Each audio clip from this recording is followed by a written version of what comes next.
Hey everyone, I'm Fox at Foxy Games UK. Follow me via Twitter at Fox_PSNN as seen in the bottom right of your screens. Make us your regular aggregate source of news, rumour and video game discussion, now covering all platforms, and the home to the Gamer Couch podcast. Catch us live every Sunday at 12 PM PST, 3 PM ET and 8 PM GMT. All links can be found in this video's description. In today's news, courtesy of GFK Chart Track. It's the beginning of the working week, so what better way to kick things off with a quick look at this week's chart standing, starting from 10 all the way down to this week's number 1. At number 10, Call of Duty Infinite Warfare, Infinity Ward and Activision. And number 9, Rocket League by Psyonix and 505 Games. And number 8, FIFA 15, EA Canada and Electronic Arts. And number 7, The Legend of Zelda Breath of the Wild by Nintendo. And number 6, Horizon Zero Dawn, Guerrilla Games and Sony Interactive Entertainment. And number 5, Grand Theft Auto 5, Rockstar North and Take-Two. At number 4, Kingdom Hearts HD 1.5 and 2.5 Remix by Square Enix. And number 3, LEGO Worlds, Traveller's Tales and Warner Bros. Interactive. And number 2, Tom Clancy's Ghost Recon Wildlands by Ubisoft. And at the coveted number 1 spot, for another week, Mass Effect Andromeda by BioWare and EA. So, in spite of some negative media coverage, EA's Mass Effect Andromeda remains at number 1 for a second week, equaling the 2-week consecutive run of Mass Effect 2. Ubisoft's Tom Clancy Ghost Recon Wildlands remains at number 2 for a second week, and Warner's LEGO Worlds is a non-mover at number 3. Debuting at number 4 as the only new release within the All Formats Top 40 is Square Enix's PS4 6-game compilation, Kingdom Hearts HD 1.5 and 2.5 Remix. The second Kingdom Hearts PS4 release this year after Kingdom Hearts HD 2.8 Final Chapter, which debuted at number 3 in week 4 of this very year. And here's a fun fact, in total there have been 11 Kingdom Hearts games released as boxed products in the UK, and all have been single format releases, starting with the original Kingdom Hearts for PS2 back in November 2002, which is also the top seller in terms of units. So there's not an awful lot of movement in the next few chart positions. The highest climber is Ubisoft's Watch Dogs 2, up 11 places to number 17, with a few re-entries, namely Activision's Destiny the Collection looting its way to number 24, and Ubisoft's Tom Clancy Rainbow Six Siege at number 25. And just being edged out of the top 10 to number 11 is Forza Horizon 3 Playground Games and Microsoft on Xbox One. Perhaps we'll see a re-entry next week. It's really all to play for. And that's all we have for the top 10 game charts this week. Check back with Foxy Games UK to see what impact Atlas Games Persona 5 on PS4 will make on next week's chart. Will this incredible turn-based JRPG knock Mass Effect Andromeda off the top spot? Stay tuned for all next week's movers and shakers.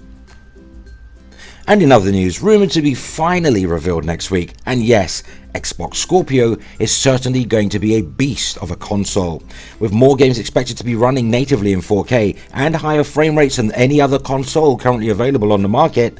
But those hoping Microsoft's latest console will be a game changer, and I mean that literally, at least in terms of setting itself apart visually from the original Xbox One and the Xbox One S, may be setting themselves up for a little disappointment. That's according to various developers working on Microsoft's latest hardware. Here's the full story. Xbox Scorpio is shaping up to be the most powerful console ever, and with new information on the horizon, it's interesting to know what game developers think about it. It is after all a machine with far more power than the original Xbox One. Microsoft considers Scorpio an extension of the Xbox One under the same family of devices, so they are insisting on keeping it tied to the original Xbox One by mandating that all of its games have to be compatible across both systems. This effectively limits how much developers can utilize all of that extra power, and it sounds like Danny Garfield of Casino Games, currently working on Metromonicon, agrees too. Here's a quote. "I think it does contain some ability to take full advantage of the all-new tech," Garfield said in an exclusive interview with Gaming Bolt. He went on to say, "Unavoidably, a great many developers will always aim to take their game cross-compatibility in the easiest ways. The AAA guys and plenty of others will be more aggressive and try to stand out from the pack on tech more, but by and large will always have to support the original Xbox, which for many will mean an easiest road. So the easiest and best thing for Microsoft to do will be allow developers to make Scorpio exclusives and leverage all of its power effectively. As of right now, there is no indication that will happen, but with the Scorpio's reveal coming up at E3, we can hope that changes. Granted, not the most recognizable developer out there, however, this is not the first developer to claim Microsoft are holding back the potential of the Xbox Scorpio by tying it so aggressively to the Xbox One.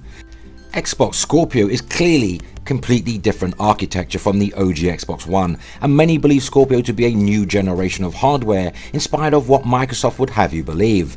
The numerous comments from developers only serve to enforce this notion.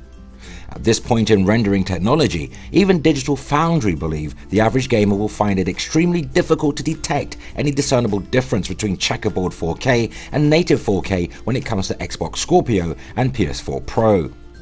Wedbush Morgan video game analyst Michael Pachter has also echoed Digital Foundry's sentiment. The hard and fast fact is, when it comes to video game technology, we are looking at diminishing returns in terms of what can be achieved, especially in visual fidelity. We hear it every year, and with each year and each new console generation, but the fact is games are becoming more and more photorealistic, but developers are hitting a virtual ceiling with Moore's Law. For those who don't know what Moore's Law means, in the simplest of terms, Moore's Law is the number of transistors per square inch that can be placed on integrated circuits, which is becoming more difficult to achieve tangible results each year for chip manufacturers such as Intel, Nvidia and AMD. Should Microsoft create exclusives to take full advantage of the Xbox Scorpio's 6 T-flop GPU power, the 320GB of RAM and the all-new Rumoured Ryzen CPU cores? Could doing so backfire on Microsoft, angering the tens of millions of current Xbox One owners who invested heavily in the platform?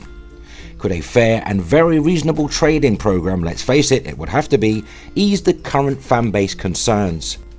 All these questions and more will no doubt be on the minds of many a gamer, so share your thoughts in this video's comments. And now in some Nintendo news, Zelda fans will be pleased to know Zelda Breath of the Wild's patch 1.11 improves performance on both the Nintendo Switch and the Wii U. Nintendo has released Zelda Breath of the Wild patch for both the Switch and Wii U, and it seems that the update improves the game's frame rate on both platforms. The update weighs in at around 170 megabytes and the patch notes really are brief. Nintendo only mentions that the patch offers, and I quote, a more pleasant gaming experience in typical Nintendo fashion. Now, while other game developers and publishers are offering detailed patch notes, Nintendo is keeping it rather simple with the following statements. Adjustments have been made to make for a more pleasant gaming experience. Now, the exact content of the update is unknown, but by and large, a number of NeoGAF users are reporting improved frame rates on both the Nintendo Switch and the Wii U.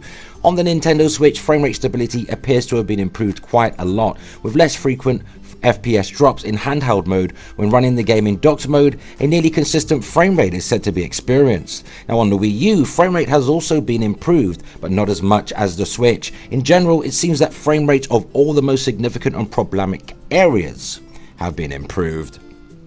I myself can attest to these improvements, as last night I was playing on the big screen and travelled to known frame rate spots on the map where there was significant problems before, and overall the experience was much more improved, so props to Nintendo for fixing the issue so quickly. And it's been fun hanging out with you all, but we've come to the end of another video.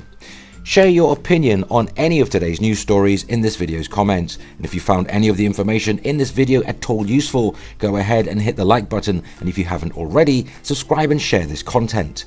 You can also help us grow by supporting via Patreon starting from just $1. You'll find the link in this video's description. And do remember, my filthy neutrals, play games, not corporations.